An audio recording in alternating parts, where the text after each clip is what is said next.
This is the second lecture in the topic called labor costing. Um, in the first lecture, which was the previous lecture, we had an introduction to this topic. So we understood the importance of this topic in the bigger scheme of things if the entire subject of cost and management accounting is taken. And we basically looked at the role of labor costing in the entire subject. And after that, we had an outline of the topic area. We looked at what are the several concepts that we will be looking at. So basically, three things: wage payment schemes and incentive schemes, and then overtime and idle time, and then the third was labor turnover ratio. So in the outline, we saw that these were the three topics that we would have to discuss as far as this topic is concerned. So after that, in the previous lecture, we looked at the first topic, which was first subtopic, which was the wage payment schemes and the several incentive schemes. So in the wage payment scheme and the incentive schemes, what we actually learned was how the factory workers are to be compensated for the work that they do. So different ways in which compensation can happen. Basically, we looked at a time rate system, then we looked at a piece rate system, and then we also looked at how a bonus can be given to factory workers if they display efficiency in the work. So these are the several things that we saw in the previous lecture.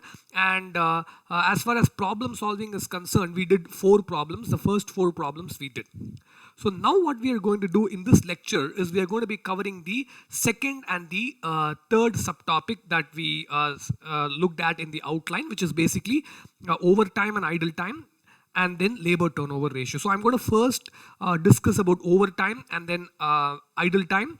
Once that is done, then towards the end of the lecture, we will be having a look at the concept of labor turnover. So that's the agenda, or that I would say that's the plan for this lecture. So let's take the first concept for this lecture, which is overtime. So what I'm going to discuss in this segment here is the treatment of what is called as overtime premium. So this is what I'm going to be discussing, overtime premium. So here, first we should understand what we mean by overtime, something that is easily understood, something that we all know. But let's recap that, and then we will see what is in fact going to be the topic for discussion now when we say overtime premium.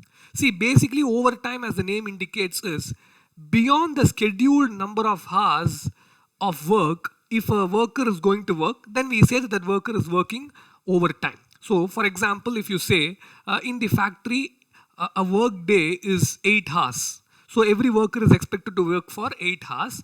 But on a specific day, let's say a worker or a few workers work for 10 hours, then we say that the workers have worked 2 hours overtime. Or for, let's say the standard work time is defined for 1 week. So every week, let's say 35 hours of work must happen. But in 1 week, a few workers together have clocked in 45 hours of work, so 10 hours of overtime work. So this is what we mean by overtime, something that we all know. Now, how is that going to be brought inside our discussion right now? See, for every hour of work, if you adopt the time rate system, some compensation has to be given. So for every hour of work, some compensation has to be given. So for the overtime also, compensation must be given. So for overtime also, compensation must be given for every unit of time. Let's say we are adopting the time rate system. So for every unit of time, when I say unit of time, 1 hour could be a unit, or 30 minutes could be a unit, or 2 hours could be a unit, or a shift of 6 hours could be a unit. Whatever it is, for ease, let's look at 1 hour being a unit of time. So for every unit of time, some compensation has to be given, even for overtime. Because at the end of the day, worker is working, so he needs to be given compensation. But the point is, since a worker is working beyond what is stipulated, he is going over the stipulated time, that's why we call it overtime, the compensation that is generally given to the workers when they work overtime is higher than the compensation that is given to them when they work within the standard hours. So a worker who works for 10 hours in a factory, when the stipulated number of hours of work every day is just 8 hours, will be paid a higher rate for every hour of work when he exceeds 8 hours. So let's say the normal rate is rupees 10 per hour. Let's say this is a normal rate. So as long as the worker is finishing the work within 8 hours and he packs off when 8 hours is over, for every hour worked he'll be paid rupees 10. But when he works overtime, after 8 hours, if he works even for 1 hour, the factory may decide to compensate him at 12 per hour. This is just an example, right? It could be 12, 15, 16, whatever it is. I'm just taking an example. The factory may decide to compensate him rupees 12 per hour. The reason is the factory is basically saying, or the person who's making the wage payment is basically saying, I understand that you will have to work only for 8 hours, but you have stretched beyond, you have worked for 2 hours extra. Whatever may be the reason, you have worked for 2 hours extra, so I appreciate that, so I pay you rupees 12 per hour. So when a worker works overtime, you can expect a compensation to be paid per unit of overtime, and that compensation per unit of time could be higher than the normal compensation. So within 8 hours, every hour is paid 10 rupees, but when the work extends beyond 8 hours, it may be paid at rupees 12 per hour. So this is something that we can definitely expect, especially if you're talking about a factory setup. Now again, as I said in the previous lecture, we have a lot of discussion focused on factory workers. The reason I am very specific about this is, although we don't need to bother about it right now, it may be important for us to be aware of the fact that there exists a legislation called as Factories Act. So Factories Act is a legislation that governs wage payment and a lot of other things with respect to workers in the factory. So for example, it might look at other things also. The Factories Act may say, if this is the kind of factory, at least 1 or 2 canteens must be there. So that might be one requirement of the Factories Act. So there are a lot of things with respect to factories, given the Factories Act, that's the legislation governing the factories. The Factories Act has a lot of provisions with respect to compensation to workers. So the act may in fact say that overtime must be compensated at a rate which is higher than the compensation for normal working hours. So it becomes very important to understand that we can expect something like this in a factory setup. But if you talk about a non-factory setup, let's say the CFO of a company works for 12 hours a day, or the finance manager of a company works for 12 hours a day when he is supposed to work only 9 hours a day.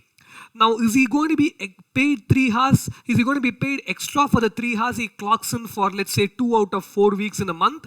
Well, we don't know, because that's not a kind of job where you're paid on a hourly basis and then you work extra 2 hours, you're going to demand compensation for those 2 hours. So that's completely a different thing altogether, and we are not going to go inside that territory right now, right? How are those people going to be compensated? That's not something we look at right now. Now we look at workers who work for wages. They don't work for salary. We understood the subtle difference between salary and wages. So these are workers who work for wages, and they would demand extra payment when they stretch and work. And Factories Act and legislations like that may also provide that. So the factory may pay extra. So much of story just about overtime for us to understand the background for the discussions that are going to follow.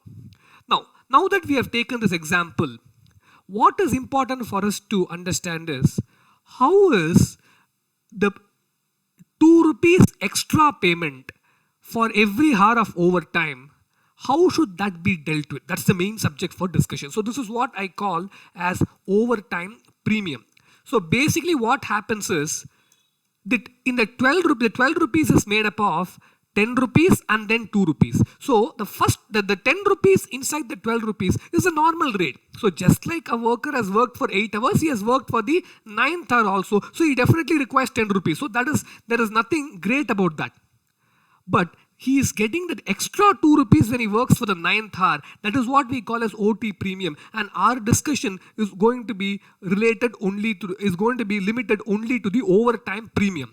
We are not going to be talking about the entire overtime wages. We are going to be talking only about the extra amount. That is what we call as the OT premium. Now, why is this the case? Why are we not focusing on entire overtime wages? Why are we focusing only on the premium? Now, the answer to this is very simple. We are focusing only on premium and not the entire wages because the normal rate for the overtime work is treated like any other wage cost is treated. So, how is any other wage cost treated? If it is a direct work done, it is charged to the product for which the work is done, or it is charged to the job for which the work is done, or it is charged for the service for which the work is done. So this is how normal cost for normal time work is dealt with. So the normal part of the overtime work will also be dealt like that. So let's say a worker works for 10 hours when the minimum when the stipulated number of hours per day is 8 hours. And for the first 8 hours, let's say in that day of 12 hours, let's say in that day, 1 day of 12 hours of his work, he finishes one product. So he takes 12 hours to do one big product.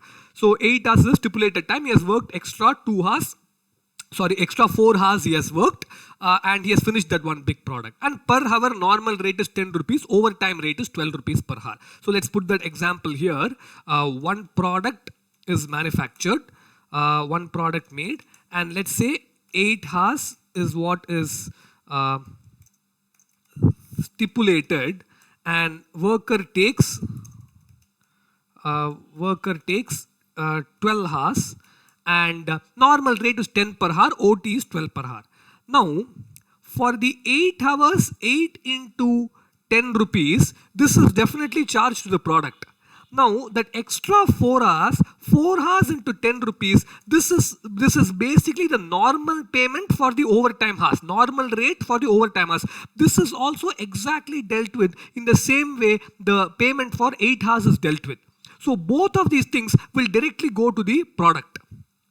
But there is going to be 4 hours into 2 rupees, which is what I call as the overtime. This only we need to see how this has to be dealt with in our subject. That's what we are going to be focusing on right now, not the 4 rupees into 10. So if I add both of these things, then I get 4 rupees into 12. So I will have to segregate my overtime cost and say overtime normal wage cost, overtime premium. I am going to discuss only about overtime premium. This is something that has to be very clearly understood. That's why I'm spending a lot of time here.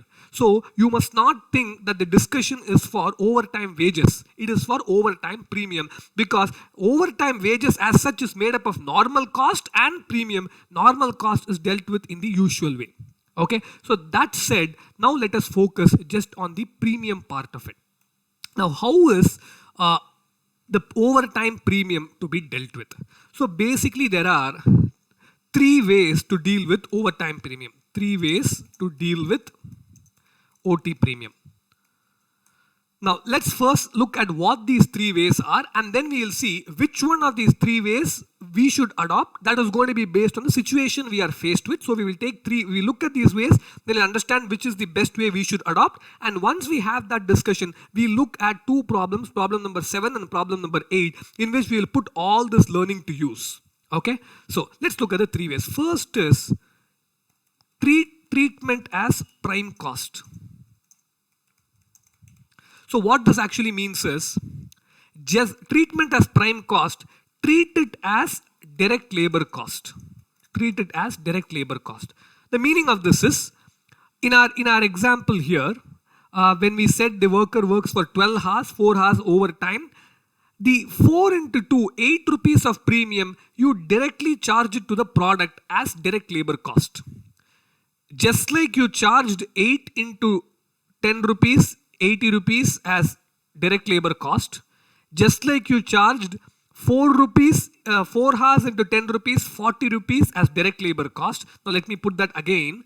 8 hours into 10 rupees per hour, 80. This would have been treated as direct labor cost. Then 4 hours into 10 rupees, 40. This is normal payment for overtime. This would have also been treated as direct labor cost. Just like you did that, one way of treating overtime is the 4 rupees in 4 hours into 2 rupees, which is 8 rupees. This also let us treat it as direct labor cost. So this is what we mean by treatment as prime cost. And we know prime cost basically is materials and labor. Obviously premium cannot be classified as materials. It has to be classified only as a part of the labor cost. So direct materials plus direct labor gives us prime cost. So direct labor part of the prime cost will take this overtime premium. So one way of treating it is classify it as direct labor. It will automatically form part of the prime cost. So this is one way of treating it.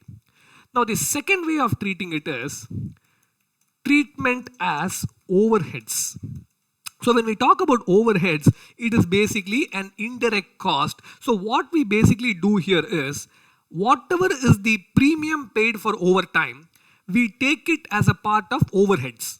Basically, how is overheads dealt with? At a very high level, let's look at how overheads is dealt with. I am not going to be discussing overhead treatment in a lot of detail in this lecture because you should learn that as a part of overheads chapter, where in detail you will understand the different ways in which overheads has to be treated. First you will understand in detail the concept of overheads and how overheads has to be treated. So that's for overheads chapter discussion. Now I'll just at a very high level tell you how overheads will be treated. So if you have already gone through the overheads lecture, this is going to be a recap for you. So basically what happens is all the indirect cost, you keep accumulating it as overheads and then using some basis, you absorb it back to the cost object. So direct material directly goes to the product, direct labor directly goes to the product, but overheads, which is basically cost incurred for all the products put together, that will go to a separate cost pool and then will get allocated to the products through some way or the other for the allocation method. Right? We can use machine hour rate or labor hour rate or whatever other basis, right? So this is how overheads will be treated. So this is one way in which OT premium can be treated. Take it to the overhead pool and then use some basis and again bring it back to the product. So be it prime cost or be it overheads, eventually it is still going to be a part of the product cost only, but the only thing is if it is prime cost, it directly goes to the product. So for that product, I mean, if 4 hours of overtime has been worked, 2 rupees per hour premium, 8 rupees directly goes to that one product and is treated as prime cost. So that is very direct. But overheads, it will indirectly come to the product again, but it doesn't immediately come, it goes to the pool and then it gets allocated back. So this is the other way of treating the OT premium. The third way of treating OT premium is charge it to costing P&L account. So this is the third way of dealing with OT premium. So what we mean is do not take it to prime cost. Do not take it to overheads pool and then again bring it to the product and classify it as product cost. But just go and debit costing P&L. Basically what we are saying is we are going to classify it as a period cost. So in the basics of cost accounting, you should have learned the difference between product cost and period cost. Product cost is something that goes inside inventory or stock valuation. So basically if I say this product costs so much, then that so much is only what I call as product cost. If it gets sold, then you recognize it as part of cost of goods sold. If not, it will go and sit in the as a part of inventory. So if something is a product cost, it can be traced to inventory. But if something is a period cost, you just debit it to that year's P&L. You say that it is not with relation to 1 or 2 products, it is for that year itself. So that is what is the meaning of period cost. So the third way in which OT premium can be dealt with is you charge it to the costing P&L account as a period cost. 3 ways of dealing with OT premium. Now what should we do? Should we treat it as a prime cost? Should we treat it as overheads? Or should we charge it to the costing P&L account? Which of the 3 methods should we use? Now we can't use whichever we want here. We can't arbitrarily say this time I will treat it as prime cost, next time I will treat it as overheads, the third time I will treat it as charge to costing P&L. Let me be very impartial. I can't adopt such kind of a methodology. The situation must dictate what I will do. Now we are going to classify OT situations into 4. Okay, if at all overtime is being worked, okay, you stipulate 8 hours and then someone ends up working for 10 hours or a few people end up working for 10 hours. If at all that's going to happen, then we are saying that 4 situations can lead to that. First situation is regular feature. Regular feature, shortage of labor. Let me explain to you what this is before I go to the second situation. See, the work that has been taken up must be completed. If let's say there is a certain work, certain assignment that a factory, certain work, let's say certain job or whatever it is that a factory is doing. Factory stipulates 8 hours work day. It says every worker working must work for 8 hours a day on this job. But let's say it also wants to complete that job on a rolling basis. Let's say this job is over, then another job is taken, so on and so forth.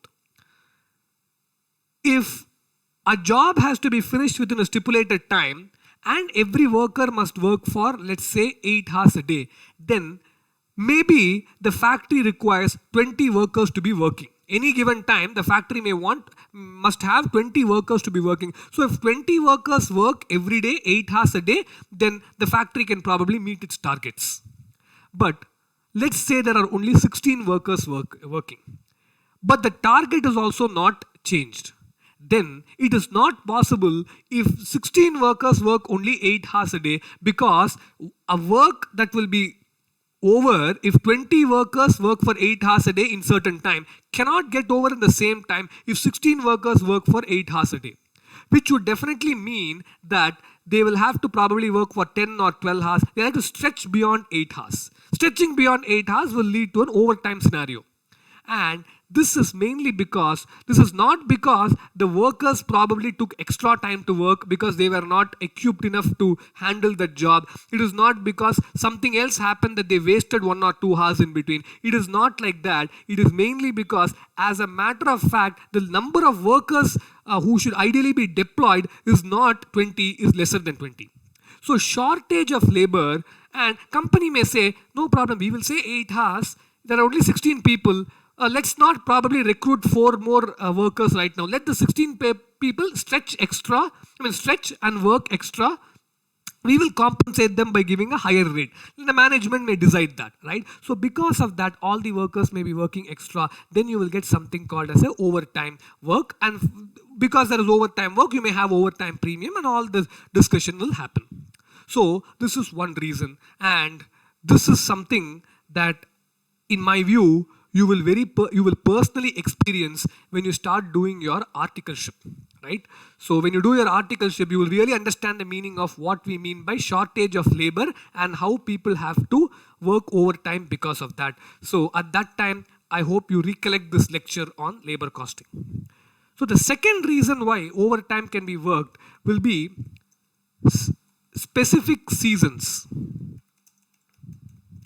Specific seasons, you may have some overtime work. For example, if you take a textile company which is into the sale of cloths. Now, during festive seasons like Diwali, obviously the sales is expected to be higher. So at that time, the production also has to be in line with the expected sales. So what may happen is 2 months before Diwali, till Diwali, normally if 8 hours workers work every day, because of the increased production requirements, workers may probably have to work for, instead of 8 hours, they may have to work for 11 hours a day. So the management may say, that's fine, it may tell its workers, you know what, your work day is just 8 hours, but these 3 months alone you may have to work for 11 hours, and they may also accept that. So specific seasons, you may have extra work to be done. So that is the second scenario where extra work will happen. Third scenario is called as specific customer request to complete a certain job or assignment within a certain time. Now, let's say workers are deployed to do 3 jobs, job A, job B, and job C. 3 jobs workers are deployed to do.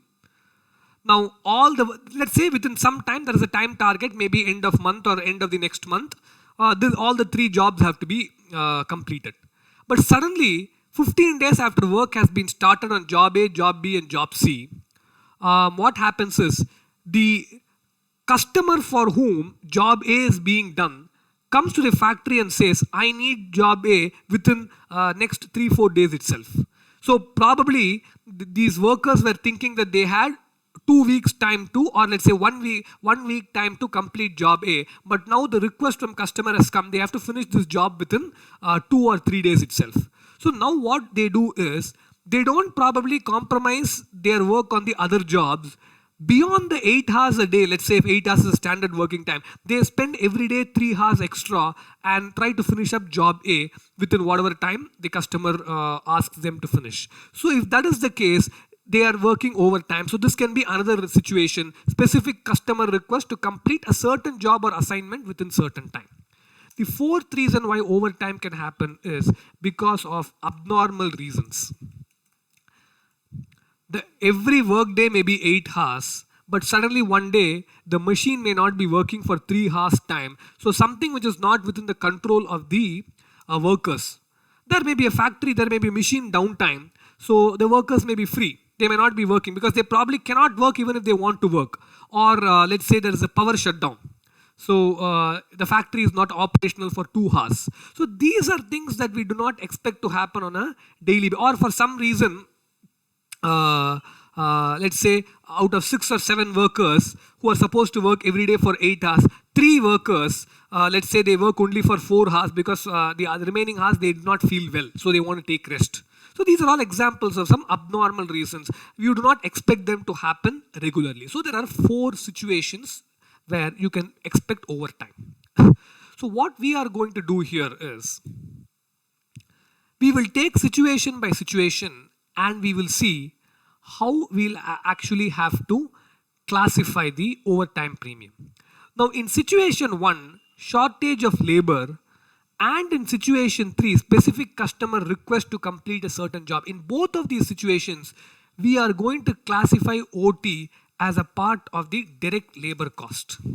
So if we are going to classify OT as a directly, which means it is going to go into the prime cost. We will see how that happens through problem number 7 and 8. In situation 3 also this is going to happen. OT is going to be a part of direct labor cost. OT premium basically, not OT entire cost. OT premium is a part of direct labor cost.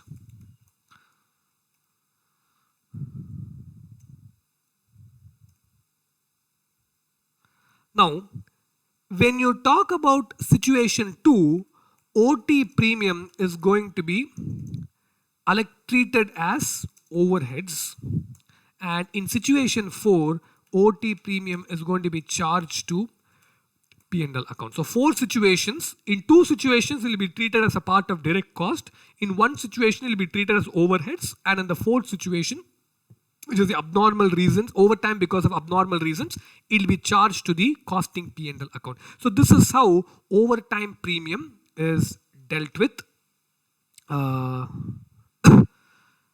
in different situations. So now what we will do is we will look at 2 problems to understand the operation of this, 2 problems to basically put to practice whatever we have learned here, and then we can go to the next concept of idle time. So let's take question number 7. Mr. X worked 120 hours during a period, the details of which are as follows. Normal wages 100 hours at rupees 10, overtime wages 20 hours at rupees 15, time booking, job A 70 hours out of which 20 hours is overtime, job B 50 hours, all in normal time. Discuss the treatment of wage cost in the following situations. Overtime is a regular feature due to shortage of workforce. Overtime is seasonal. Overtime is due to specific customer request, and overtime is abnormal. Let us say these are the 4 situations. The 4 situations that we have discussed. How will overtime premium be dealt with? Now let's take problem number 7 here. First situation, overtime is a regular feature due to shortage of work. So whenever overtime is a regular feature of shortage of work, what will happen is you will classify overtime premium as a part of prime cost. So we will look at the procedure and we will see what is in fact actually happening. And once we look at numbers, we'll be able to understand it better when I say it will be treated as a part of prime cost. So let's look at the numbers here. So first thing is normal wage cost is 1000 rupees, 100 into 10. See, normal 100 hours are the normal working hours. These 100 hours are paid at the rate of 10 rupees per hour. So I am saying normal wage cost is 100 into 10,000 rupees. Overtime wage cost is 20 hours into 15 rupees per hour. So I am saying 20 into 15, 300. Now understand this 15 rupees has a premium of 5 rupees, but I am here talking about overtime wage cost totally. I am taking 300 rupees. I am saying total wage cost is 1300 rupees. Okay, total wage cost, some period. Okay, it may be a week, it may be a month, it may be 2 months, whatever it is, some time period. The total wage cost that has been paid is 1300, which is payment for 100 hours at the rate of 10 rupees per hour and 15 rupees per hour for 20 hours. So total cost is 1300. Now, 1300 is paid to whom? It is paid to this worker X, Mr. X. 1300 rupees is paid. How many hours of work has this worker done? 120 hours. The worker Mr. X has worked for 120 hours. So 1300 rupees is paid for 120 hours. So effectively the rate per hour has turned out to be 10.83 rupees. 10.83 rupees. Basically what happens here is the 10 rupees part of it is basically the normal and the 0.83 is because of the overtime wage cost. So if 120 hours has been worked and 1300 rupees has been paid, effectively we can say per hour 10.83. Now we are told that job A has taken 70 hours, job B has taken 50 hours. So what we are doing here is, we are saying job A has taken 70 hours, effective rate per hour is 10.83. So allocate 70 hours into 10.83, 758.1 allocated to job A, 50 hours into 10.83, 541.5 allocated to job B. You add both of these things, 758.1, 541.5, 541.5, you are going to get the wage cost of 1300. Now here there will be a question. 70 hours into 10.83, 758.1. 50 hours into 10.83, 541.5. Now, actually speaking, if you look at job B, 50 hours of work has happened in job B. Job B, there was no overtime work at all. So these 50 hours must ideally be paid rupees 10 per hour. So if that is the case, now job B must be given only 500 rupees cost, must be allocated only 500 rupees cost. Is it correct for us to allocate 541.5? Basically what is happening here is a part of the overtime premium is also getting allocated to job B. See, how much is the overtime premium? 120 hours of work. 120 into 10 is the normal cost. And then basically this 20 into 5 is the overtime premium. 120 into 10 gives you 1200. 20 into 5 is 100. So totally you get 1300. So the overtime premium is also getting allocated to job B here if I multiply 50 hours with 10.83. Am I correct in doing that? Ideally the job A has only been done using overtime. Working overtime. How can I allocate that to job B also? See, this is where the fact that the overtime is a regular feature due to shortage of work has to be understood. Now, how is this going to help me justify allocation of overtime premium to job B also? See, overtime has been worked, first point. Why has overtime been worked? Shortage of workforce. Now, probably what has happened is, in the period of whatever time that the worker has worked, see, basically when they say 20 hours overtime, 100 hours is a normal time. In the period in which the worker has worked for 120 hours, ideally he was supposed to have worked only 50 hours. Right? He was supposed to have worked only 100 hours. He has worked 20 hours extra. So in that period, the stipulated time was 100 hours. See, probably we can say like this: he had started job B in the beginning. The first job he did was job B. So it was within the 100 hours. Job B took only 50 hours. He completed it. Then after that, he had only remaining 50 hours, but job A required 70 hours. So he worked 20 hours extra. So it looks like job A required 20 hours of overtime. Now, if he had done it the other way, if he had started job A in the beginning, then he would have taken 70 hours time. Let's say 70 hours is the time job A takes. Then he would have been left only with 30 hours. That time he commences job B. Then he would have taken that extra 20 hours for job B only. So since the overtime is worked because it is a general feature of the company because of shortage of labor, maybe because of the scheduling of jobs, it turns out that one job was worked, one job required overtime, another job did not. If you schedule the jobs in a different way, maybe the job which does not require overtime right now may require overtime. So because of that, we say that scheduling of job only makes it look like job A is requiring overtime. So we will even it out and say that total cost, total hours worked allocated proportionately based on the number of hours. So job A gets 758.1, job B gets 541.5. So basically, since you are charging even the overtime premium to every particular job, and we are charging it as a direct labor cost, that is why we are saying that the treatment is the overtime premium is treated as a prime cost. So this is the first treatment. Now, the second treatment, let's go to the second part. Overtime is seasonal. Now, when overtime is seasonal, what we do is the overtime premium, as we just discussed, it is taken to overheads and then it is absorbed. It is not considered as a part of prime cost. So what we do is number of hours of work is 120. See, overtime work 20 hours is also work done. We are only talking about premium treatment here. So number of hours of work done is 120. Normal hourly rate is 10 rupees per hour. So normal wage cost is 1200. So we are going to allocate the normal wage cost of 1200 to job A and job B based on the time taken. Since job A takes 70 hours, we allocate 700 rupees. Since job B takes 50 hours, we allocate 500 rupees. So job A and job B get 700 and 500 rupees respectively. Now the question is, what happens to the 100 rupees of overtime?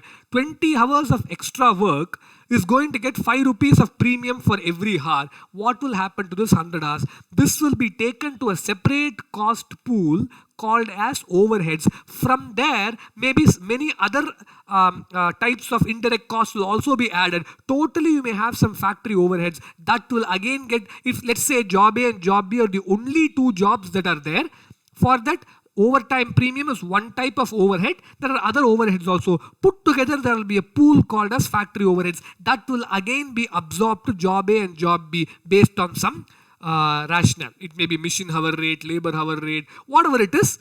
It will be done, it will be taken care at that time. But what is allocated as wage cost to job A is only 700. What is allocated as wage cost to job B is only 500. The OT premium, though we understand is actually labor in nature, will be classified as overheads. This is the second way in which treatment can happen. So, absolute time taken in the normal hour. Similarly, for job B also, absolute time taken into normal hourly rate. Okay, so that is the second way in which it can be treated. It is part 2, overtime is seasonal. Now part 3, overtime is booked due to a specific customer request. Now see,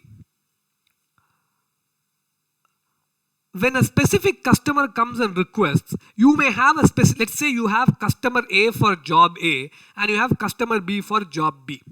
And on one specific day, job A was started and job B was also started. Now, in a period, only 100 hours was stipulated. So what happens is, worker starts both the jobs and says that, let's say worker starts job B, for instance, just an example, worker starts job B, he finishes job B, 50 hours of time is taken. Then what happens is, he still has another 50 hours as a part of the stipulated hours for that period. He starts job A, which requires 70 hours. So worker thinks like this: I will finish 50 hours of work on job A, still there will be 20 hours, I will do it in the next period. Maybe next month or whatever, I will do it in the next period. when the worker is working on job A thinking like this, the customer for job A, customer A comes and says, I want the work to be done this month itself. Please give it to me this period itself. Worker was thinking 50 hours remaining stipulated time will be spent on job A. The balance 20 hours which job A requires will be done in the next period. But customer comes and tells, no, I want the job this month itself. So what this worker does is, he puts in extra 20 hours because he has to finish job A in that period itself. Now, did he actually plan to do it that way? He didn't plan to do it that way. But on customer special request, the worker is working extra. So now we specifically understand that the overtime is completely related only to job A. So what we are doing is, the overtime premium is allocated to job A. So when you look at job B, we are saying 50 hours, normal rate 10 rupees. So job B is allocated wage cost of 500. Job A, 50 hours at 10 rupees, 500. 20 hours at 15 rupees, 300. So job A gets 500 rupees of wage cost allocated, which includes the overtime premium. Job B gets only 500 because no overtime was worked for job B. This, in fact, out of all the treatments, this will very logically appeal to us because the question tells us overtime has been worked for job A.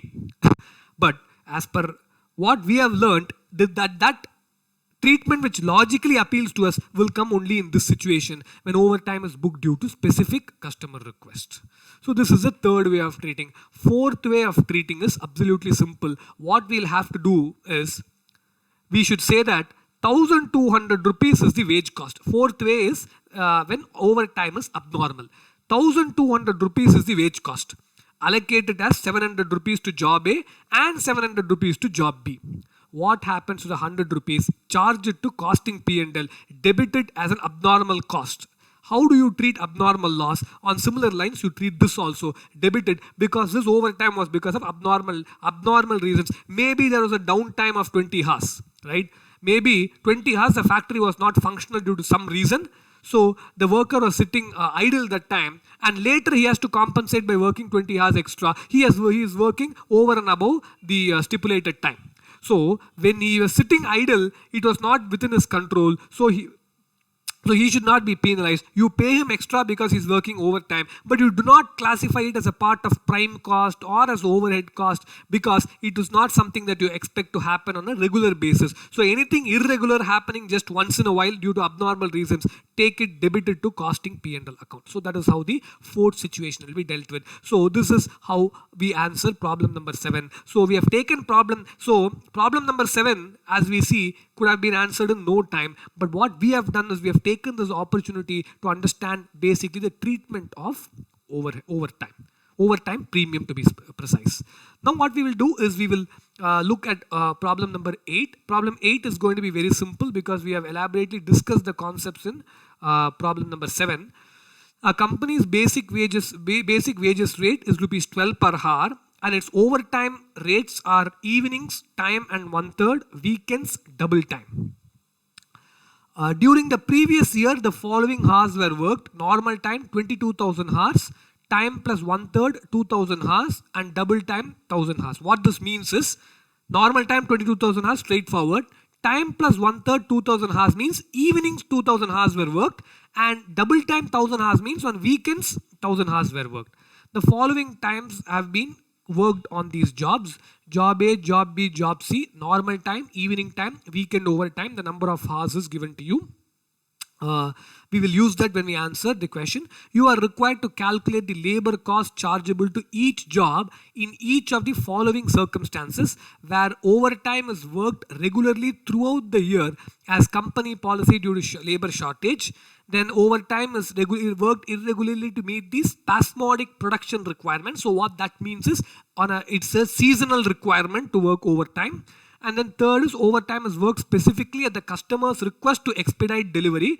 And then fourth is, overtime is due to abnormalities. So this question is absolutely similar to the previous question. Only thing is, it is a bigger question compared to question number 7, the one that we used to understand the concept. But now that we have understood how to deal with OT premium in the 4 different situations, we just need to apply that here. Let's see how that is to be done. First thing I'm going to do is I'm going to calculate the wage rates.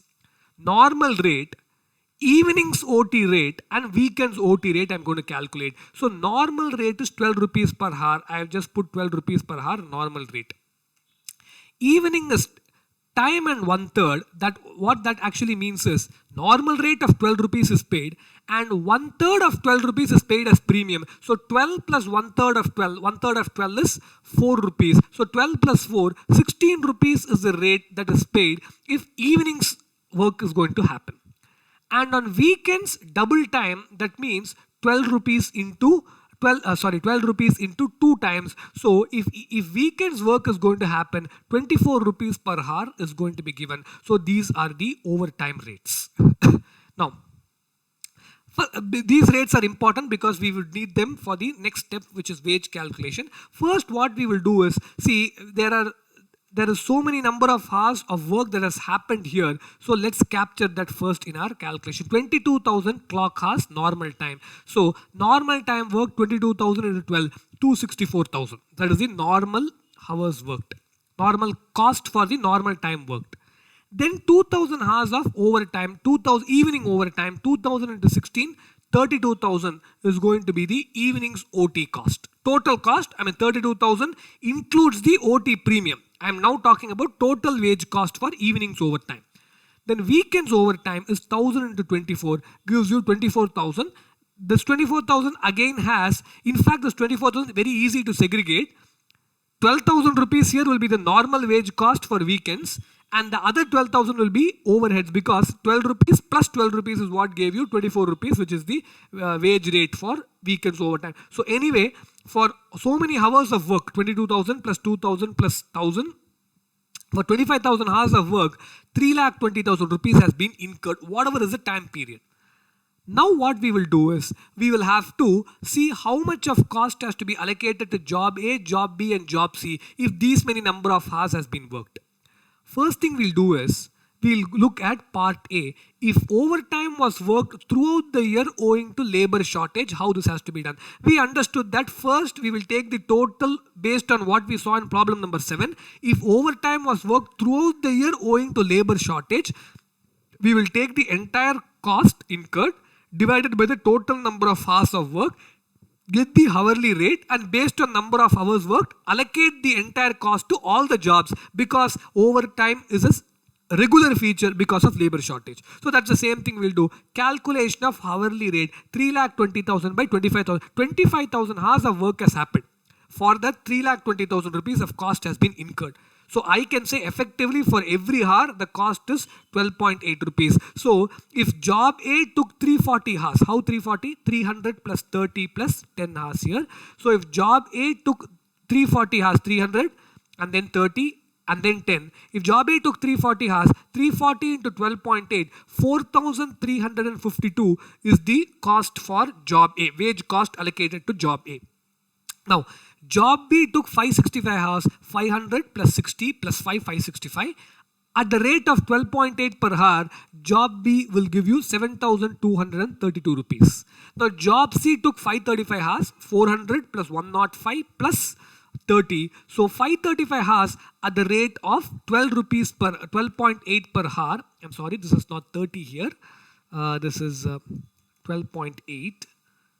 So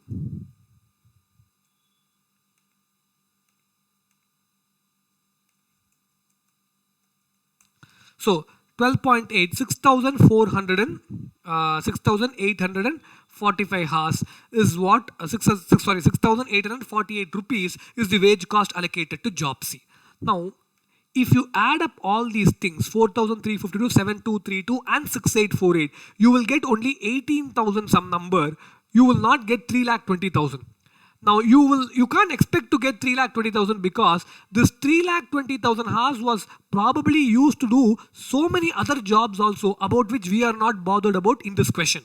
Here we are talking about allocation to job A, job B and job C. That's all we should worry about. So out of the 3,20,000 hours, out of the 3,20,000 cost, 18,000 is the cost which goes together for job A, job B and job C if this method is used. So the balance cost obviously could be for other jobs. So we should not total this and try to see if it matches with 3,20,000. Here it does not match, so we should not think that we have gone wrong. The reason I'm calling this out is in problem number 7, if you did that, in fact we did that, it matched with the 1,000 the 120 hours and then the 1,300, the total cost, it did match, right? But there it was mainly because the two jobs, job A and job B, those are the only two jobs that we talked about in that one period of time. Here it's not like that. These are 3 out of many jobs. So it's important to understand when the total cost allocated to the jobs will match the total wage cost, when it will not match. If it doesn't match, it's absolutely fine. We understand that these are just few jobs out of many jobs. So that's something I want to call out. With that, we understand how the first part is dealt with. Let's go to the second part. If overtime is worked irregularly to meet spasmodic production requirements, seasonal requirements, we understand overtime is classified as overheads. So what we do is every job we just allocate the basic rate, 340 hours into 12 rupees, 4,080. Now how much of premium, overtime premium actually for job A, if you see, I'll tell you, 30 hours into 16 rupees plus 10 hours into 24 rupees. This is the premium actually, overtime premium. Or I would say, not overtime premium, I will put here that it's actually 6 rupees, and then here it is 4 rupees, and then here it is 12 rupees. So in fact, this is the overtime premium for job A. And for job B, if you see, 565 rupees into 565 hours into 12 rupees, 6780 is the normal wage cost for total number of hours worked. This will be allocated to job B. Let's look at what will be the overtime premium. 60 hours evening time, 5 hours weekend. So 60 into evening, 4 rupees is the premium, and weekends 12 rupees is the premium. So 60 into 4 plus 5 into 12 will give you the OT premium with respect to job B. Now for job C, 535 hours into 12 rupees, normal cost for total hours worked is allocated to job C. Let's see what is the premium here. 105 hours worked in the evenings, so 4 rupees premium, and then 30 hours basically worked during weekends into 12 rupees. This is the OT premium. Now for job A, this is the OT premium. For job B, this is the OT premium. For job C, this is the OT premium. You can see that these numbers do not get allocated to wage cost because they will all go to the cost pool called as overheads. What goes to job A is only 4080. What goes to job B is only 6780. What goes to job C is only 6420. These elements will go to the overhead cost pool. So that is very, very important to understand. Now let's go to part C, where overtime is worked specifically at a customer's request. The overtime premium is traced and charged to the specific job, is to be traced and charged to specific job. So what we do here is, job A we say 300 hours into 12 rupees plus 30 hours into 16 rupees plus 10 hours into 24 rupees gives us 4,320. This includes the normal cost and also the overhead premium. Normal cost for the entire hours worked and also the overtime premium for the 2 types of overtime work done. Everything is allocated to job A because customer has requested early completion of job A. Similarly, when you go to job B, 500 hours into 12 rupees, which is basically the normal time into normal rate, 60 hours into 16 rupees. So the overtime premium is also captured. 5 hours into 24 rupees. So overtime premium is also captured. So 7,080 is the complete wage cost. Everything is going to job B because customer for job B has requested early completion. Same logic for job C also. You are allocated 7,000. Job C is allocated 7,200 of wage cost. So this is only because customer request is there for each job's early completion. Now when we come to part D, overtime premium is charged to costing P&L. So what happens is, the treatment for the job is similar to part B. So these are what, these things will go to the jobs, respective jobs will be allocated to respective jobs. The overhead, the premiums that we saw here, we said In part B, it will go to overheads. In part D, it will go to costing P&L. So in one sense, I can say that seasonal requirement over time and abnormal reasons over time, as far as what is getting allocated to the jobs, it will be similar, but how the premium will be treated will be different. In seasonal requirements over time, the premium will go to overheads. For abnormal reasons, the overtime premium will go to the costing P&L. Other than that, there is some amount of similarity between the second part and the fourth part. So this is how overtime premium has to be dealt with. So quickly summarizing, overtime is a work done in excess of the stipulated time for which you can expect higher compensation. That higher compensation will be made up of normal compensation plus some premium.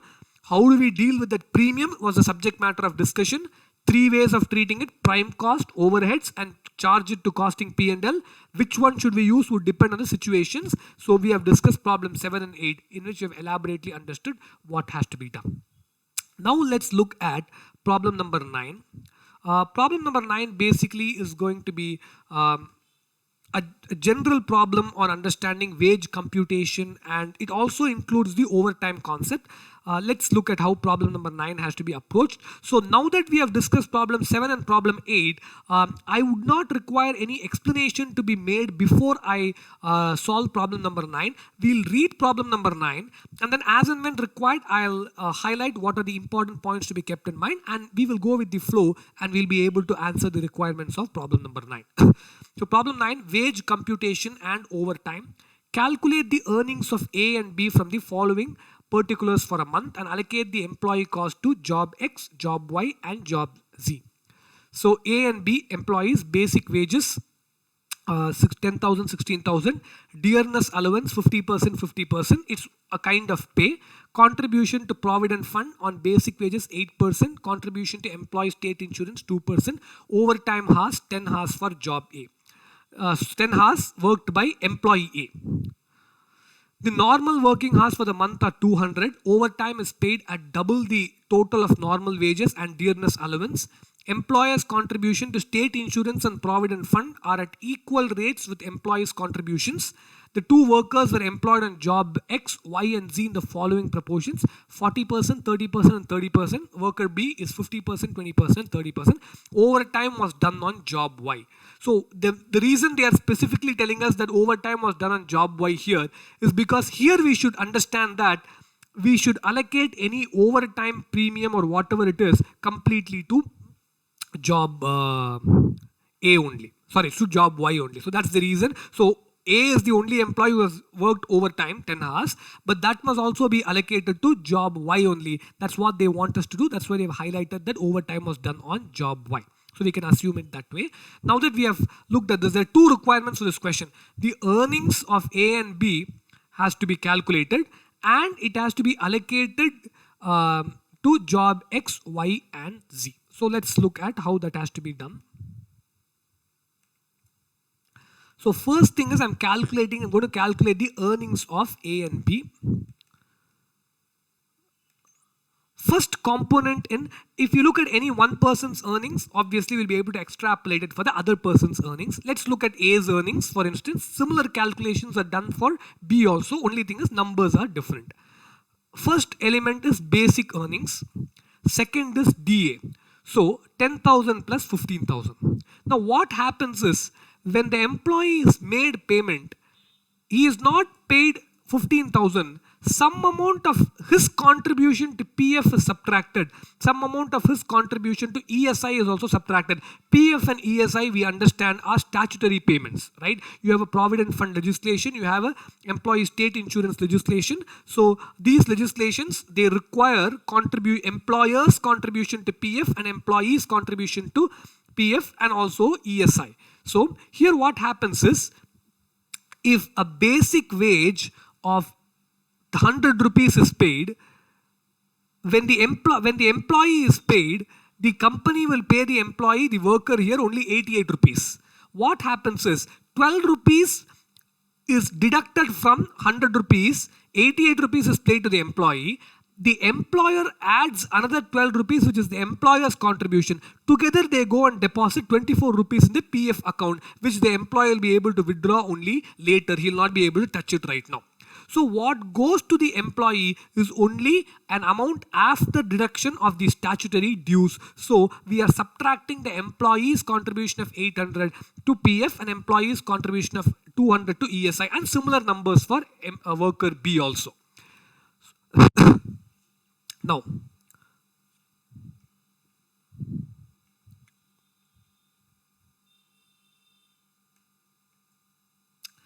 so these two numbers are subtracted. Now here, before I proceed further, one important point for me to clarify is something that I need to draw your attention to is, you may ask, isn't employer's contribution, now this is employee's contribution subtracted because it is not going to be given to the employee, it's going to be deposited in the PF account or in the ESI account. Isn't employer's contribution ideally a part of the employee's salary? Because that's also something. It's only the fact that the employer is not giving it to the worker or the employee. He is putting it in some other place. Later the employee has a right to take it.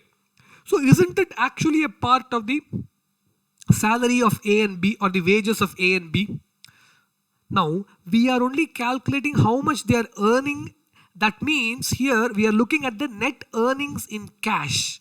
So how much they are receiving on a monthly basis or a weekly basis or whatever time period, that is what we are looking at here. So we are not saying that this is the salary earned. We are talking about how much they receive in cash. So those things, the employer's contribution to PF or ESI, will go and get deposited in the respective accounts. It will not come to A's hands or B's hands. So that's why we don't look at those things. But these two subtractions are required because they are subtracted from the 15,000. Suppose these two are not required. Let's say there is no concept of employee's contribution. Then 15,000 would have been given, right? But they are subtracting this. Now overtime pay. How is overtime pay going to happen? Let's see. See, 15,000 rupees is the basic plus DA. The normal working hours is 200. Now that means 15,000 rupees for 200, if you say 75 rupees per hour, hourly rate considering just the basic and DA. Just taking the basic and DA, the hourly rate is 75 rupees, 15,000 rupees for A, who has worked for 200 hours. See, it says normal working hours for the month are 200. So if A has worked 200 hours, definitely he has, because in fact if he has worked overtime, he would have definitely worked minimum of 200 hours. 15,000 rupees for 200 hours would mean normal hourly rate of 75 rupees. Now, the overtime is paid at 2 times of this rate.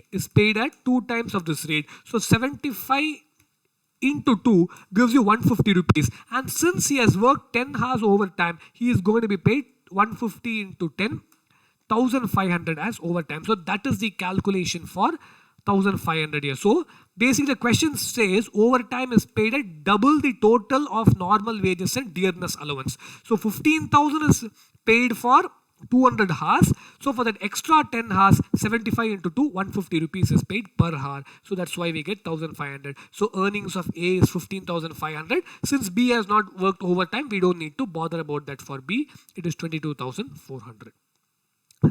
Now allocation of labor cost to jobs.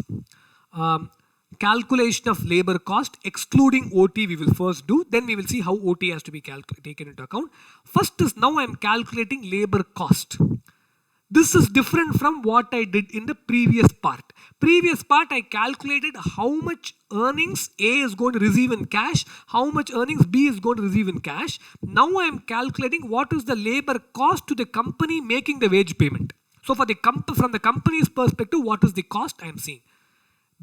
Let's again, like what we did, let's discuss it from the perspective of A. Then for B, it's going to be similar. Only thing, numbers will be different. So definitely 10,000 is a cost. Basic payment is a cost. 5,000 is also a cost.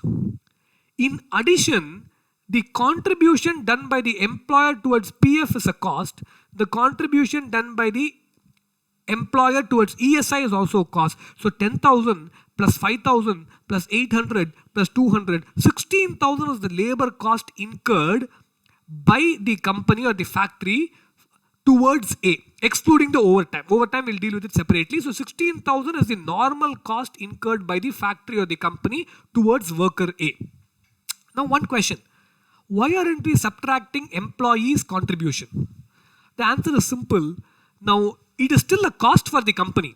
It is only that the company, out of when it makes this 15,000 rupees of payment, it is subtracting the employee's contribution and making the payment. But that amount company cannot use. It is still a cost. It has to deposit in PF account. So deducting employees' contribution will not reduce the cost for the company. So that is why we have not considered employees' contribution here. Here we have considered employers' contribution. So we have total cost of 16,000 for A, and then we have 25,600 for B.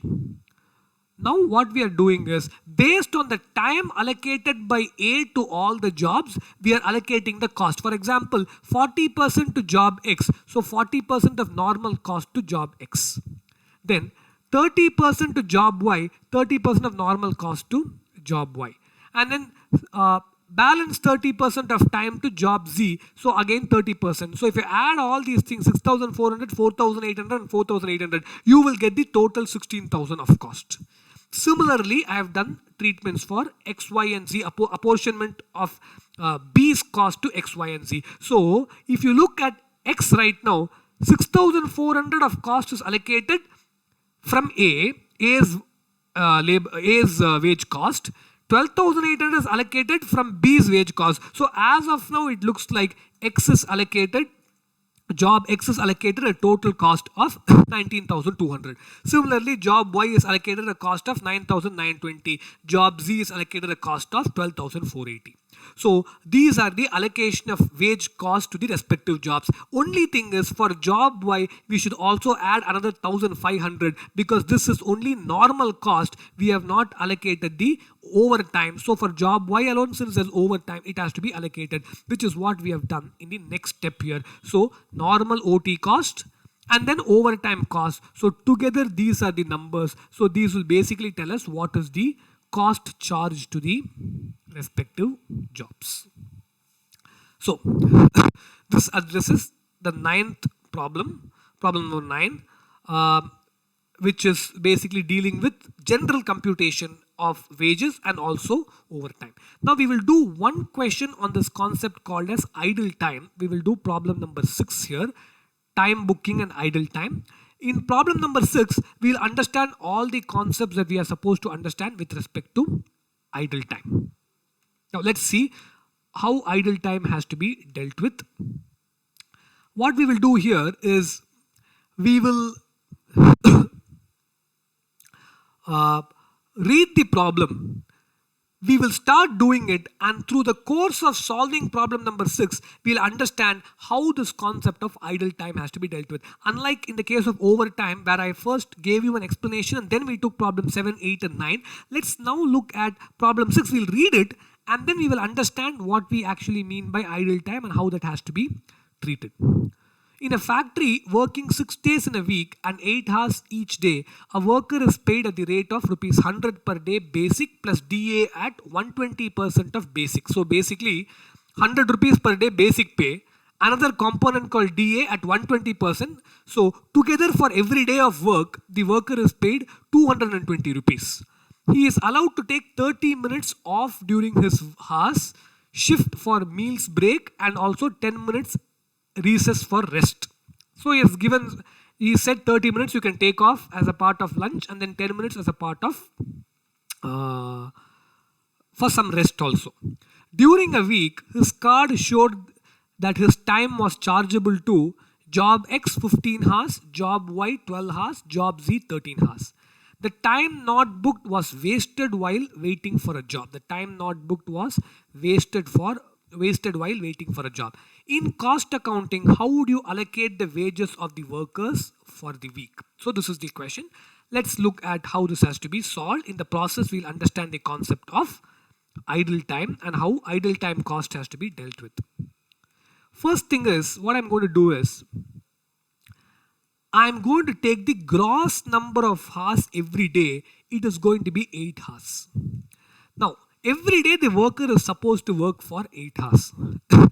But will he work the complete 8 hours? The answer is no, because he is allowed to take 30 minutes break for lunch, and he is also allowed to take lunch or whatever meal, and he is also allowed to take a 10 minutes rest break.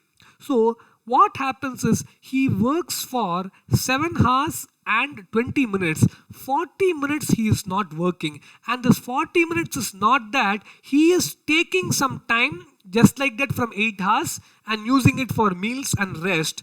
The company itself allows him, or the factory itself allows him, and says that I will consider your day as an 8-hour work day, but it is enough if you work for 7 hours and 20 minutes, because 30 minutes is lunch break or meals break, and then 10 minutes is your rest time. So 8-hour work day, effectively factory itself says it's enough if you work for 7 hours and 20 minutes. So the 40 minutes is what we call as normal idle time, because the worker is idle here. But this is not a situation where the worker himself chooses to remain just like that without working. It is something that is allowed by the factory itself. Hence it is called as normal idle time. Now 40 minutes can be dealt with, can be in terms of hours, it can be called as 2/3 of an hour, right? So if let's say 60 minutes is 1 hour, every 20 minutes we consider as 1/3 of an hour. So 40 minutes, 2 into 20 minutes, so 2/3 of an hour. So what we do is 8 hours minus 2/3 of an hour. 2/3 expressed in decimal is 0.67. It gives me standard working hours of 7.33, basically 7 hours and 20 minutes. So every day the standard working hours is 7.33 hours, even though the day is called as an 8-hour work day. So number of days worked in a week is 6 days. It is given here, the word 6 days in a week. So if I multiply 7.33 with 6, I get 44 hours. So in a week, the worker is supposed to be effectively working for 44 hours. So I'm going to call 44 hours as the standard working hours for 1 week of 6 days. Now, why is this 44 hours required? Let us understand that when we go to the next step. See, next step is, now in this concept, what we have now in this discussion of in the step 1 discussion, what we have understand is what is the meaning of normal idle time. Let's go to step number 2. Calculation of normal hourly rate. As we go through, you will understand how these steps are logically going to follow each other. So let's look at step number 2 now. First thing I'm doing is pay per day is 220 rupees. When we read the question itself, I told you why I'm saying pay per day is 220 rupees. 100 plus 120% of 100 gives you 220. Number of days is 6. So I am paying the worker 1,320 rupees for 6 days of work. And in 6 days, how many hours of effective work is happening? 44 hours is happening. So I am dividing 1,320 by 44 hours. And what is happening is I am paying the worker 30 hours. I am paying the worker, 30 rupees for every hour. So basically what has happened is, for how many hours is the worker there in the factory? If you see, the worker is there in the factory for, I'll say, 8 into 6, the worker is there in the factory for 48 hours. Every week the worker is there for 48 hours. But every week, how many hours is the worker working for? 44 hours. What happens to 4 hours? It is normal idle time for every week. 40 minutes for a day. 40 minutes is 2/3 of an hour. 2/3 of an hour into 6 days will give you 4 hours. So every week 4 hours goes as normal. So what happens is, the worker is there for 48 hours, but he is paid for 44 hours. And in paying for 44 hours, it does not mean that he is penalized for the 4 hours time he is not working. What essentially happens is, even for the 4 hours time, he is actually paid, because the daily wage is taken for the entire week divided by 44, and you are saying 30 rupees per hour. So effectively he is actually paid 1,320 for 6 days, which is basically 220 per day. So he is paid 220 per day, but when you talk about in terms of number of hours, you are saying for effectively for every hour of work he is paid 30 rupees. So it's not that he is not paid for the time he is taking as a break for meals or for taking rest. So one very important concept is when you calculate the normal hourly rate, you should take the gross number of hours and subtract the normal idle time, and then you will get the standard working hours. You should use that as a base for finding out the normal hourly rate. We have found that out. Now let's go to charging of cost to jobs. Nor how many hours has the worker worked on job X?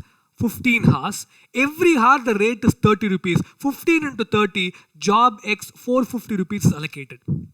Job Y, 12 hours of work has happened, 30 rupees of rate per hour, 360 rupees. Job Z, 13 hours of work, 30 rupees per hour, 390 rupees. So what has happened is, the normal hourly rate was found out, and for every hour of work done, that rate is multiplied and you allocate it to job X, Y and Z. Now, we understand that the worker has worked for 15 hours on job X. Let's put that here, job X, he has worked for 15 hours. Job Y, the worker has worked for 12 hours. Job Z, the worker has worked for 13 hours. Together the worker has actually worked only for 40 hours. Now what has happened is, the worker has worked for 40 hours, but he is actually paid for 44 hours. See, 40 hours into 30, if I do 40 into 30, I get 1200. In fact, that is the total of the cost allocated to all the jobs. If I take the total of the cost allocated to all the jobs, I am getting 1200. So 40 hours into 30 rupees, 1200. That cost has been allocated to all the jobs. But is the worker actually getting 1200, or is he getting 44 into 30, which is basically 1320? He is actually getting 1320, because in fact he is paid on a daily basis every day 220. 220 into 6 gives him 1320. You talk about in terms of number of hours, you say 44 into 30, 1320. So what has happened is, the worker is paid for 44 hours, but the worker has reported work only for 40 hours. So this means 4 hours he has not worked, but you have still paid him. This 4 hours is called as idle time, but this 4 hours is called as abnormal idle time. Is not the idle time towards lunch break, meals break or rest time. Because that, if you say it is like this, 48 hours is what he should have worked had he not taken any lunch break or rest. But lunch break and rest was given to him, then he said you work for 44 hours. In fact, later he says I have worked only for 40 hours. So 48 to 44, he doesn't work for some time. That is called as normal idle time. 44 to 40, 4 hours again he has not worked. That is called as abnormal idle time. So he is paid for 44 hours, but he works only for 40 hours. So that 120 rupees of extra payment to him, which has not been allocated to the jobs, if you see, that is going to be charged to the costing P&L. So important principle that we learn here is, cost of abnormal time will go and get charged to costing P&L.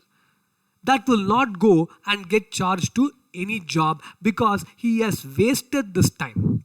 He has wasted this time waiting for a job to be allocated. So as per cost and management accounting principles, abnormal idle time cost must not be allocated to job X, Y or Z. This is like abnormal overtime cost must not be allocated to a specific job.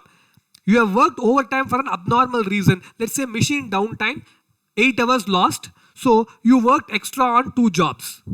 Now, is it because job X or Y wanted you to work extra, you worked? No, because there was an abnormal reason. So you directly take it and debit it to P&L account. You don't charge it to that respective job. Similarly, idle time also, you don't charge it for respective job. So what happens is, see, in totality now, if you ask me for how many hours is the worker paid, I'll say the worker is paid for 48 hours. Why?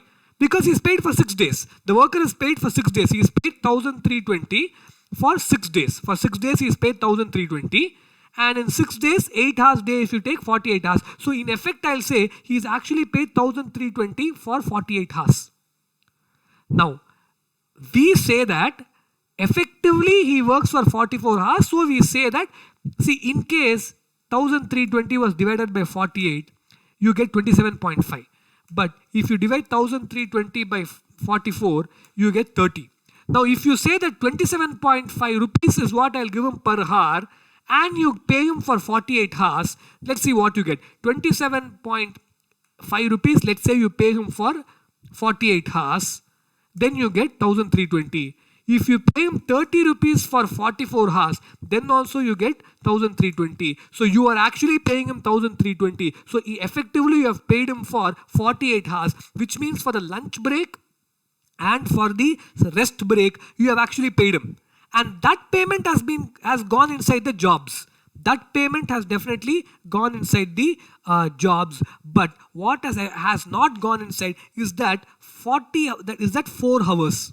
That has not gone, the 4 hours of abnormal time cost, that has not gone inside the jobs. But that bit of normal idle time cost has definitely gone inside the job. So you actually you are paying him for 48 hours, but you are allocating 40 hours cost to the job, and the 8 hours cost, if you actually see, out of that 8 hours cost, the normal idle time again gets allocated. The abnormal idle time does not get, that goes to the costing and P&L account. So that is the idea behind the treatment. So all of this, simply two things you should keep in mind. Normal idle time subtracted from gross hours, get standard working hours, get your job done. Abnormal idle time, take it to the costing and P&L accounts. It's as simple as that.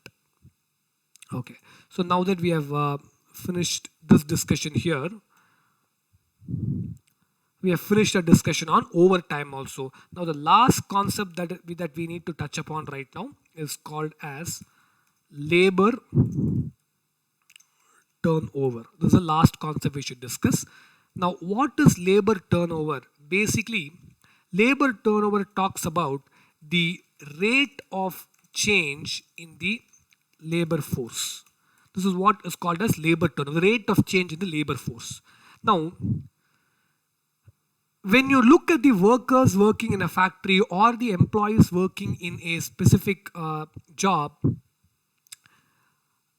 throughout the year or throughout a certain time period, you may not see the same workers working.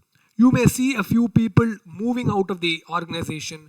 You may see a few people coming inside as replacements for those who went out. You may see a few people recruited as new joinees. You may see a few people go out but nobody comes in as replacement. So you may see a lot of these things. Basically, you may see a few number of workers always working or a few number of employees always working, but you are not expected to see you won't generally see the same number of the same workers or the same employees working. So you throughout, let's say you take a period of 1 year, probably on an average, any given day if you go and see, you have, let's say, 150 employees working.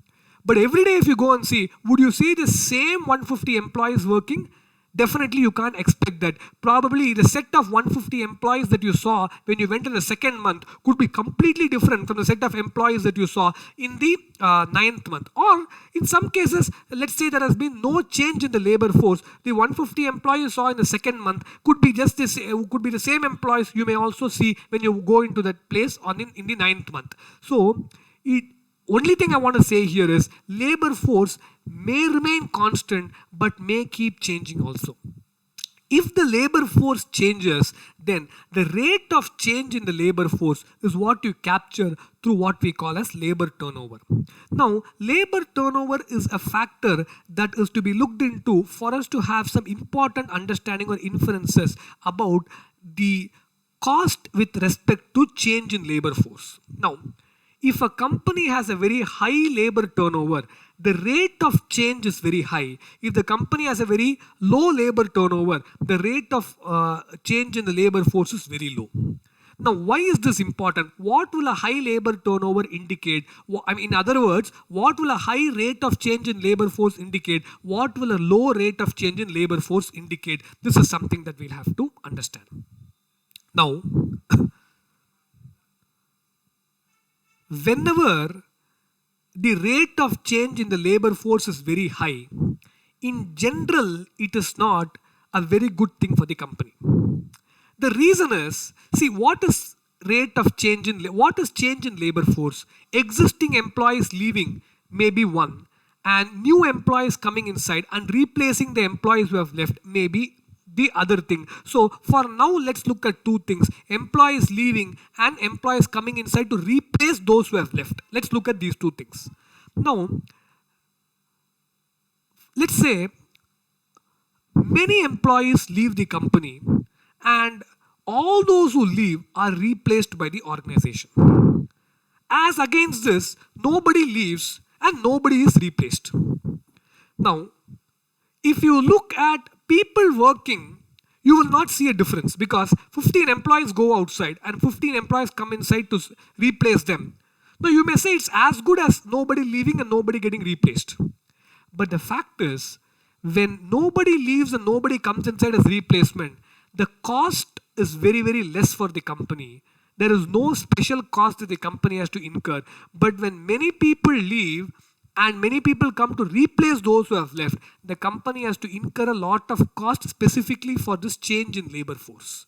To give you an example, the people who are leaving, for them, the company has to incur something called as separation cost probably to conduct exit interviews. Interviews conducted not just when an employee joins, when he exits also, an exit interview is conducted to understand how he has felt about to stay in the organization, and then does he have any points that he would suggest for improvement, and a lot of other things. So an exit interview may be conducted, so for that some cost may be spent, or a farewell may be conducted, for that some cost may be spent. So an employee leaving definitely has some cost for the company. Now that he has left, a new guy who has come inside, that is also going to give a cost for the company because first of all, the company may have to advertise for that position. So advertisement cost will be there. Then there will be some selection cost. So some interview may be kept, and for that a lot of associated cost may be there. Then if he is recruited, recruitment cost will be there. Then training cost could be there because though he may possess the knowledge that he would need for the job, he may not possess the skills to immediately start working. So he may have to be given some training for the job that was done by the employee who left the organization. So for that some training cost has to be given. So one employee going outside and another person coming inside, over a period of time, the company may not lose anything in terms of the work done, but definitely the cost incurred will be higher. So higher the labor turnover, higher is expected to be the cost for the organization with respect to the change in the labor force. So this is why labor turnover is something that is calculated and is also something that is keenly monitored to see how things are actually happening. And there are also other reasons why labor turnover may be important. An organization which sees many people exiting, many people coming to replace, then probably there's a greater question: why are so many people leaving? Is it because they're finding better jobs and going, or is it because they don't like the job that they are doing? What is the reason, right? So for a lot of these things, from a costing angle, we are going to look at it. What would it mean from cost perspective? But there are also other reasons why labor turnover would be important. So with this brief background about what a labor turnover is, we are going to look at two problems for labor turnover. One is going to be looking at it's completely from a cost angle, the profit foregone because of labor turnover. That is one problem we will see. And the other thing we will be seeing is how to calculate what we call as labor turnover ratios. Okay, two things we will see. Let's first go to problem number 10, which will focus on profit foregone, and then we look at labor turnover ratios. Now, Sona Corporation has filed the following income statement for the year ended 31st March 2018. Sales you have, then you have, you have variable cost, and then you have, within variable cost you have material, direct labor, factory overheads, selling and distribution, contribution, fixed overhead, net income before tax, capital, all these things were given. Some income statement is given to you. Now, we'll use this when we start solving the question. The actual number of direct labor hours worked in the year is 206,000 hours. As consequences of delays in filling vacancies of employees who quit, 6,000 potential direct hours were not worked, and included in the actual hours worked were 4,000 hours of trainee work, half the time of which was unproductive. the cost incurred in consequence of re-employment were separation cost of something, selection cost of something, recruitment cost of something, training cost of something. So 4 different types of cost was incurred because there was a labor turnover. And where can I see all these costs in the P&L? Maybe you can see it in variable factory overhead. Some place you can see that. Obviously you can see in direct labor and material. In some overheads you can see this. So these are the several costs that have been incurred because of the labor turnover. The question is asking us, what is the profit loss foregone on account of labor turnover? See, if I didn't have the labor turnover, I could have saved 25,000 rupees of separation cost. I could have saved 32,000 rupees of selection cost. I could have saved 23,000 rupees of recruitment cost. And I could have saved 31,160 rupees of training cost. So because I had to incur all of these things. So I am going to say that let me calculate the total of all of these things. I am going to say that I could have definitely saved 1,12,000 rupees. I could have gotten 1,12,000 rupees more profit by saving 1,12,000 rupees of cost had this labor turnover not been there. See, if I'm able to save a cost, to that extent my profit will go up. If I had a debit of 100 and if I'm able to remove that debit of 100 in my P&L, obviously my profit will go up, right? So if I was able to save 1,12,000 rupees of cost, then I could have made extra profit of 1,12,000. So definitely I'm foregoing 1,12,000 rupees of profit because of labor turnover. Now, it is not only 1,12,000 rupees of labor turnover. This is the explicit cost I am incurring because of labor turnover, so I am foregoing so much of profit.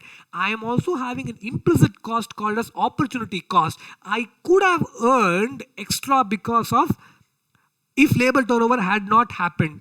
How much extra I could have earned, now I am not earning. That is also some profit that I am foregoing. Let's see what that is called as opportunity cost. Let's see how that has to be calculated.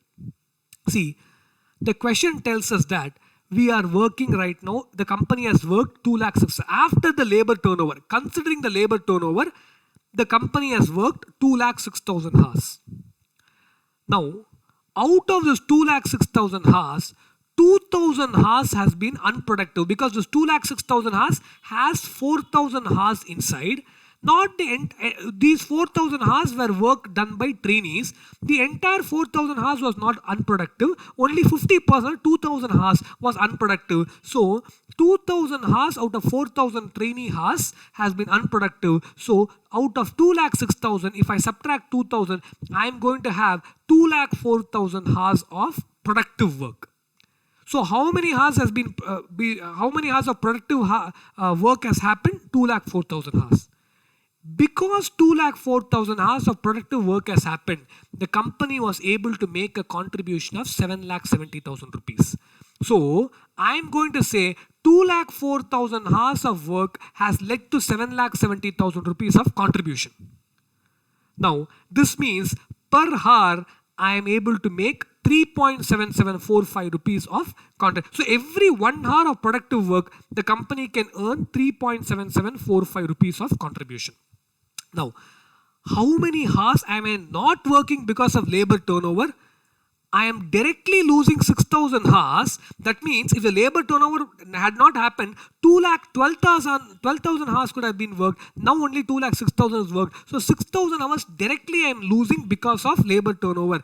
In addition, 2,000 hours has been worked by trainees but was not productive. So together if you see, I am actually losing 8,000 hours of productive work. So how much contribution am I losing? 8,000 hours into 3.7745. 30,196 of contribution I'm losing. This is what I choose to call as my opportunity cost. So in addition to the other costs here, I'll add 30,196. My total cost is 1,42,206. So the total cost that I incur because of labor turnover, explicit and implicit cost, is 142. If I could have saved this cost, then so much of profit I could have made. So by having so much of cost, I am foregoing 1,42,206 of profit.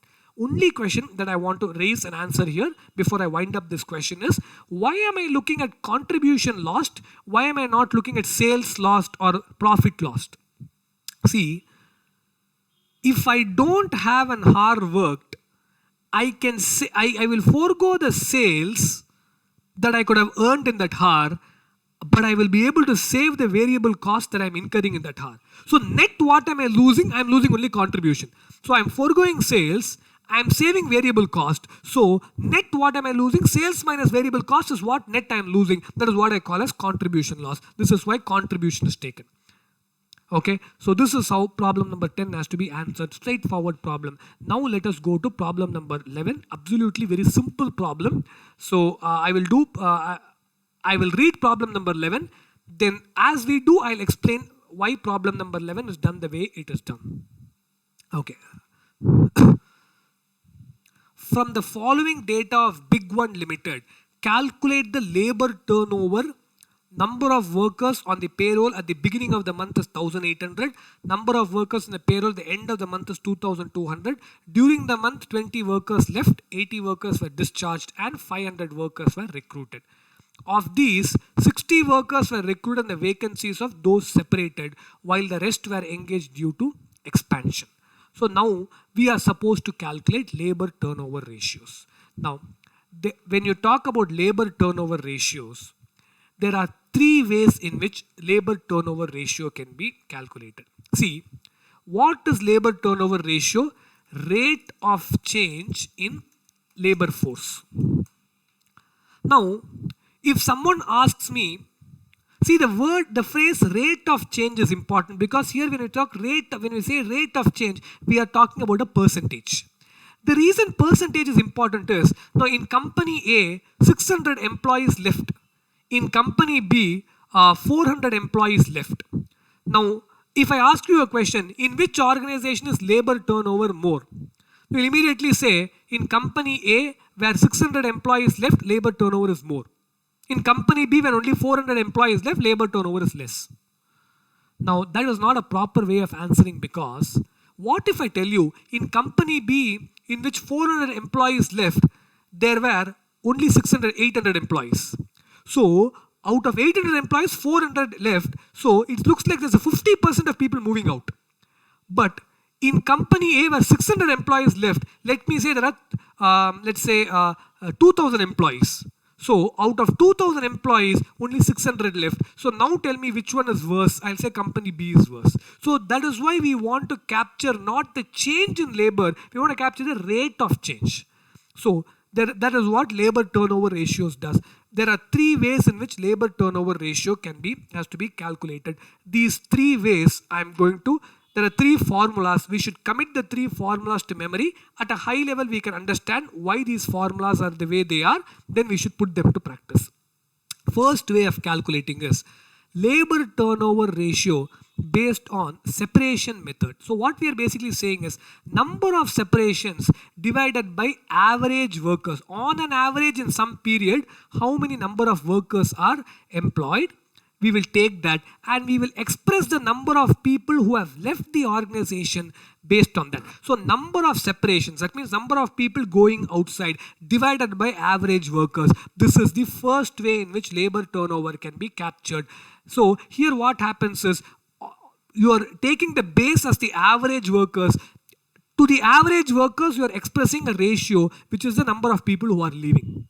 So here, in our case, 20 workers have left, 80 workers were sent home, discharged. So when you talk about separation, you should not only talk about workers who have left, workers who have been discharged of their duties and also those who have been separated. So 20 plus 80, I'm going to say total number of separations is 100 separations divided by average workers. Workers are in the beginning of the month 1800 workers. Towards the end of the month we can see 2200 workers. So on an average there are 2000 workers. So on an average, when there are 2000 workers in the month, 100 workers have left. So 100 by 2000, labor turnover ratio is 5%. So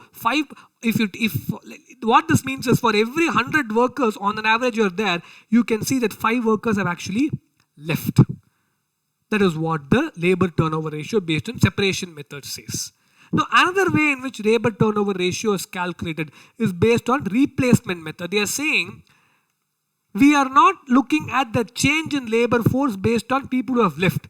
We are calculating change in labor force based on people who have been replaced. So if people go out and they are not replaced, this ratio, replacement method based labor turnover ratio, will not capture that. It will only capture number of replacements. So number of replacements divided by average workers. 60 workers have been replaced. Question directly tells us divided by 2000, you get 3%.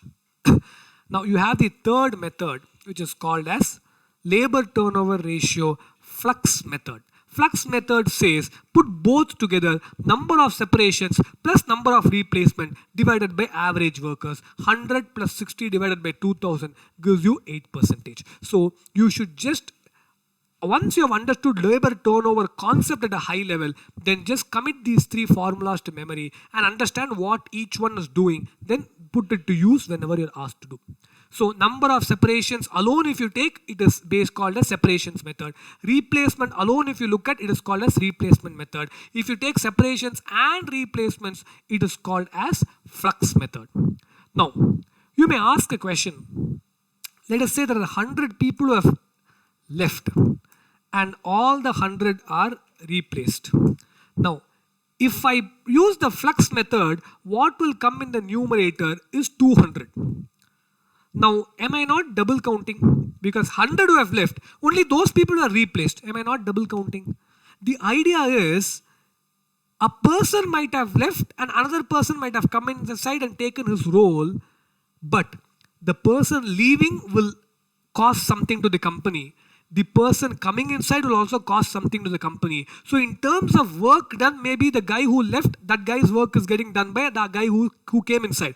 But in terms of cost to the company, leaving the company is costly, joining the company is also going to have some cost to the company. So that is why it makes sense sometimes to take both into account. So you have separation method, you have replacement method, and you also have the flux method. Sometimes the replacement, the flux method is, the formula is given like this. Sometimes the formula is given like this. I'll tell you how.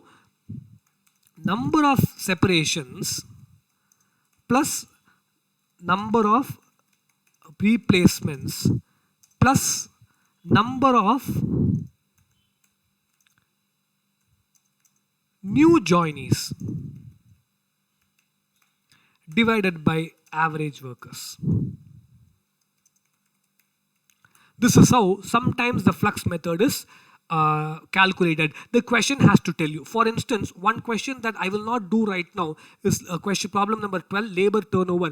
It is a question that you can find in the ICAI study material. Very easy solution is given to you in ICAI study material. So I would request you to apply whatever you have learned here. Here in this case, when you talk about flux method, in problem number 12, flux method has to be used using this formula, where even new joinees will come inside the numerator as against the previous case. So which formula should I use for flux method? The situation will decide that. Right? So with this we wind up our lecture on labor turnover ratio also, and in fact we have wound up our lecture on labor costing chapter itself. So again, three main issues we have discussed: wage payment systems and incentives, and then overtime and idle time, and then labor turnover ratio.